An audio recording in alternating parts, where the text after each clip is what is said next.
স্বাগত সবাইকে তপাস কিচেনে। বন্ধুরা, আজকে নিয়ে এসেছি শাহি বাদামি কাতলা।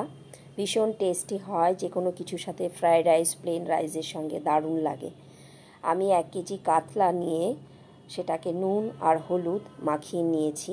এবার রিফাইন তেলে আমি ভেজে নিচ্ছি ভালো করে।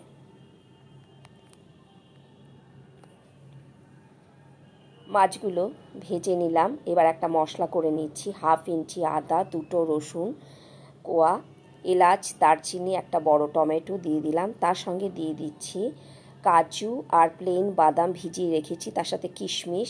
প্লেন বাদামের খোসাগুলো তুলে নিয়ে মিক্সিতে দিয়ে দিলাম। সাথে দিয়ে দিলাম 2 চামচ টক দই। মশলাটার মধ্যে এবার যোগ করে দিচ্ছি 1 চামচ কাঁচা পাকা লঙ্কা বাটা, 1 চামচ জিরের গুঁড়ো, 1/2 চামচ ধনের গুঁড়ো, হলুদ, লবণ দিয়ে ভালো রকম মিশিয়ে নিচ্ছি। মশলাটা তৈরি হয়ে গেল।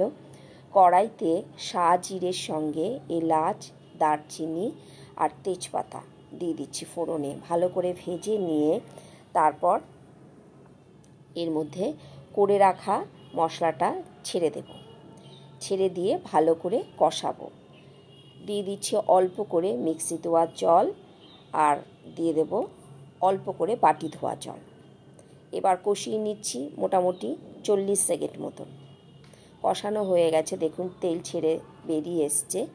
এবার এর মধ্যে দিয়ে দিচ্ছি জায়ফল, একটু গ্রেটারে গ্রেট করে নিয়ে, আর দিয়ে দিচ্ছি অল্প করে 2-3 ফোঁটা কেওড়া জল। ভীষণ ভালো ফ্লেভার হবে, একটা শাহি ফ্লেভারের জন্য এগুলো দরকার।